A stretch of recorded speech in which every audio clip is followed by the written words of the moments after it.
सच्ची और प्रमाणित खबरें ही दिखाते हैं, किसी हिंसा या आतंकी संगठन का समर्थन नहीं। YouTube गाइडलाइंस और सरकारी नियमों का पूरा पालन। वीडियो ए वॉइस से प्रस्तुत, लेकिन हर खबर जांची पड़ताल की गई है। हमारा उद्देश्य शांति, प्रेम और निष्पक्ष पत्रकारिता। आदाब, नमस्कार। 3 सितंबर 2025 आप देख रहे हैं ग्लोबल आवाज। मैं आपका होस्ट अनीस अंसार। देश विदेश की बड़ी खबरों के साथ चलिए शुरू करते हैं। तब तक चैनल को सब्सक्राइब करें और बेल आइकन दबाना न भूलें। पहली और सबसे दर्दनाक खबर, अफगानिस्तान से कहर की ताजा तस्वीरें। आधी रात धरती कौंपी और मौत का तूफान बनकर टूटा जलजला। 1400 से ज्यादा लोग मौत के मुंह में समा गए, हजारों जख्मी। कुनार प्रांत के कई गांव जमीन से मिट गए हैं। रेस्क्यू टीमें मलबे में दबे लोगों को निकालने की जद्दोजहद कर रही हैं, लेकिन टूटी सड़कें और कटे मोबाइल नेटवर्क राहत अभियान में सबसे बड़ी रुकावट बने हुए हैं। दुनिया सहमी हुई है, लोग दुआओं में हाथ उठाए बैठे हैं और अफगानिस्तान एक बार फिर कुदरत के कहर से जूझ रहा है। और अब एक और दर्दनाक खबर, ये खबर आई है सूडान से। दारफुर के पहाड़ी इलाके में भूस्खलन ने पूरा का पूरा गांव मिटा डाला। विद्रोही संगठन के मुताबिक इस हादसे में करीब लोग मौत के मुंह में समा गए हैं। मारा पर्वत के इस इलाके तक सड़क या जमीनी रास्तों से पहुंचना नामुमकिन है। यही वजह है कि रातकर्मी मलबे में दबे शवों तक भी नहीं पहुंच पा रहे। बच्चों समेत बड़ी तादाद में लोग मारे गए हैं, लेकिन सही तरह से दफन तक नहीं हो पा रहे। अल जजीरा की रिपोर्ट के मुताबिक अगर अंतर्राष्ट्रीय मदद तुरंत नहीं पहुंची तो शव निकालना और दफनाना भी असंभव हो जाएगा। ये गांव वैसे भी युद्ध से विस्थापित लोगों से भरे हुए थे और अब कुदरत की इस आफत ने तबाही को और गहरा कर दिया है। आगे बढ़ते हुए गाजा का हाल भी जानते चलिए। गाजा सिटी पर जारी इजरायली हमलों में हालात और भी गंभीर हो गए हैं। शाती शरणार्थी शिविर के पास एक गर्भवती महिला और उसके अजन्य बच्चे की मौत ने तकलीफ और बढ़ा दी है। करीब 10 लाख लोग सुरक्षित ठिकाने की तलाश में हैं, लेकिन अब कोई जगह सुरक्षित नहीं बची।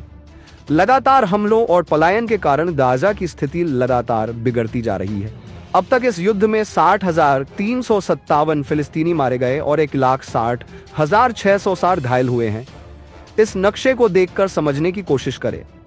14 अगस्त से अब तक कुल 6,86,159 लोग विस्थापित हुए हैं। वहीं 18 मार्च से कुल 8,56,517 लोग विस्थापित हुए हैं। गाजा की कुल जनसंख्या 2,10,000 है, जिसमें से 86.5% क्षेत्र सैन्यकृत या विस्थापन आदेश के अधीन है। गाजा सिटी में हुए विस्थापनों का 83% हिस्सा है। लोग मुख्य रूप से वेस्ट गाजा, डीर अल बाला और खान यूनिस की ओर पलायन कर रहे हैं। केवल 27-31 अगस्त के बीच 23,359 विस्थापन रिकॉर्ड किए गए और 14 अगस्त से 29,680 लोग उत्तर से दक्षिण की ओर चले। अगली खबर चीन से। बीजिंग के तियाननमेन स्क्वायर में 80वीं वर्षगांठ पर हुई विक्ट्री डे परेड चीन की अब तक की सबसे बड़ी सैन्य प्रदर्शनी साबित हुई। इस परेड में हाइपरसोनिक मिसाइलें, ड्रोन, स्टील्थ टेक्नोलॉजी और इलेक्ट्रॉनिक युद्ध प्रणाली जैसी आधुनिक हथियारों को पहली बार दुनिया के सामने दिखाया गया। परेड से यह साफ संदेश गया कि चीन अब अपनी सैन्य ताकत को खुले तौर पर वैश्विक मंच पर प्रदर्शित करने और अमेरिका पश्चिम को चुनौती देने की स्थिति में है। एक खबर सीरिया से जुड़ी हुई। फ्रांस की एक अदालत ने सीरिया के 7 पूर्व शीर्ष अधिकारियों, जिनमें पूर्व राष्ट्रपति बशर अल असद भी शामिल हैं, के खिलाफ गिरफ्तारी वारंट जारी की है। यह कार्रवाई 2012 में होम्स स्थित अनौपचारिक प्रेस सेंटर पर रॉकेट हमले के मामले में हुई, जिसमें अमेरिकी पत्रकार मैरी कोल्विन और फ्रांसीसी फोटोग्राफर रेमी ऑकलिक की मौत हो गई थी, जबकि 2 पत्रकार और एक दुभाषिया घायल हुए थे। ग्लोबल सुमूद फ्लोटिला, जो गाजा की ओर बढ़ रही है और गाजा तथा उसके लोगों पर लगे गैर कानूनी इसराइली नाकाबंदी को तोड़ने की कोशिश कर रही है।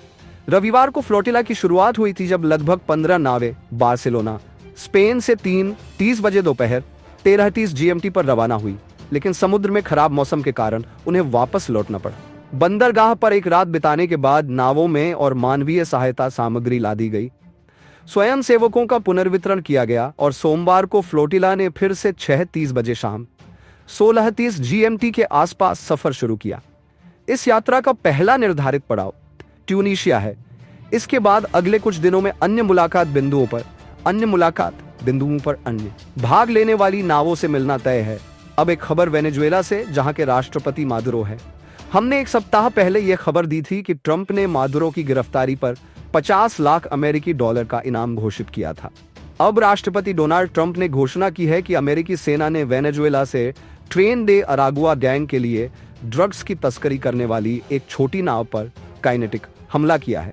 मंगलवार को अपने social media platform truth social पर ट्रंप ने इस बमबारी का काले सफेद रंग का हवाई फुटेज साझा किया। ट्रंप ने लिखा, इस हमले में 11 आतंकवादी मारे गए।